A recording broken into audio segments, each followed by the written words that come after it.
ex-council boss who exposed Governor Masari's payment of 30 million naira to bandits despite claiming he paid 800 million naira, arrested. The police in Katsina State have arrested a former caretaker chairman of the Jibia local government area of the state, Haruna Musa Mota, over alleged ties with bandits. The Katsina police spokesperson Gambo Issa confirmed the arrest of the former chairman. He added that Mota was arrested for allegedly aiding and abetting bandits operating in the state and had already been charged to court. Sahara reporters recalled that an audio recording had resurfaced recently where Mota was heard discussing with the commander of the banditry group, Awulu, over last December abduction of over 300 students of the Science Secondary School Kankara. Wow. The former LGA chairman told the bandit commander that Governor Aminu Masari claimed he paid the group 800 million naira to secure the freedom of the students. But Awulu immediately interrupted and said, "You said what? 800 million naira? How many millions again? Who said that? So they paid 30 million naira and claimed 800 million naira? Now they have stopped cattle rearing." Speaking further, Mota said, "I will send you the speech and I will advise you to speak out so citizens will know you did what you did for peace. What they paid you was 30 million naira. This is not fair at all. They call us thieves while they are the real thieves. We want peace, but this governor has no integrity." Gunmen who came on motorbikes on December 11th, 2020 invaded the Katsina school around 11 p.m. shooting indiscriminately to scare residents. The operation led to the disappearance of over 300 students. After their release on the 17th of December 2020, Garba Shehu, Senior Special Assistant to the President on Media and Publicity, said the rescue operation was facilitated by repentant bandits and no ransom was paid. Masari also said insinuations that ransom was paid for the release of the boys from their captors were false. "I insist, we did not pay any ransom to the kidnappers. It was purely negotiation." Like I stated earlier, those involved in the negotiations include my advisor, some top military and police operatives, members of the Miyetti Allah. They were all involved in the negotiations. We do not pay any ransom to bandits because if we do that, we will be encouraging them to be more daring, the governor said on the night the boys were released. While narrating the role of the military in the rescue operation, the defense headquarters said the troops closed in on the abductors from 4 different fronts. It said that kinetic and non-kinetic approaches were used to ensure all the boys were rescued unhurt, saying that there was resistance from the abductors who laid an ambush against the troops. Following the directive, the troops closed in on the abductors from 4 different fronts, including the reinforcement that was made from other divisions to ensure that the entire location was sealed off. The bandits were all under siege and they were fully aware of that, feeling the impact of the presence of the troops both from the air and on the ground.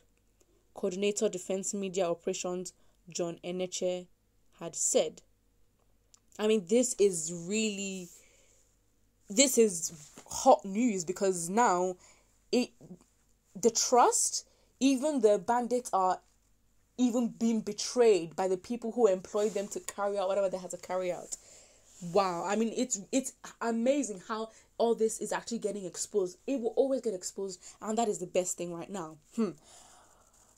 The first comment here says, subtract 30 million from 800 million and see the amount of gari he wants to put sand in for Governor Masari. Bandits Nigeria Limited is doing well. Mad people everywhere. The police is part of Nigerians' problems. Israeli Prime Minister went to court for the hearing over allegations of corruption. Here it's the duty of police to investigate any allegation of corruption, yet they will be the one to arrest those raising the allegation. True? So it's a crime to say the truth. Even the so-called police who enjoy doing this are funny. The poor always happy to join the rich in oppressing the poor also. Wow, that is a deep statement. But you've got to understand, given the state of the country, everybody is vulnerable, and at the end of the day, you'd say you have values or that you stick to you have integrity, but the fact is you don't have it until it is tested, and that is the real deal. Another person says the problem of the country is not the actual politicians but the Nigerian police. They have failed us totally as they don't even know their job. It's not even that. They've not even been funded properly. They have no insurance. Like if you're a public officer, let's say you're working in public hospitals, you're a public police officer, like you're meant to have privileges because you're putting your life on the line for the security and safety of the citizens of the country. For example, maybe, you get free health care, or maybe if you're going to send your kids to university, they would have less costs. You're eligible for certain loans, that kind of thing. These are the benefits that they should be having normally in a normal country, but Nigeria is a jungle. The person continues saying follow whatever or whoever the criminal politicians tell them to arrest, straight away they will without asking questions. They couldn't arrest the bandits but are quick to arrest innocent citizens. Fam, Masari and Brothers PLC speciality: kidnapping, banditry and terrorism. 800 million naira minus 30 million naira is 770 million naira is the amount Masari and Brothers has lost. You can now see why he directed their foot soldiers to arrest his innocent brother. International communities in Nigeria is fighting corruption. No question about it. The problem with so many northerners is that we have mistaken them for honest people for far too long. I mean, looking at the foundations of why tribalism, who turned against who existed, you will not be surprised. The terrorism and banditry business has exposed them.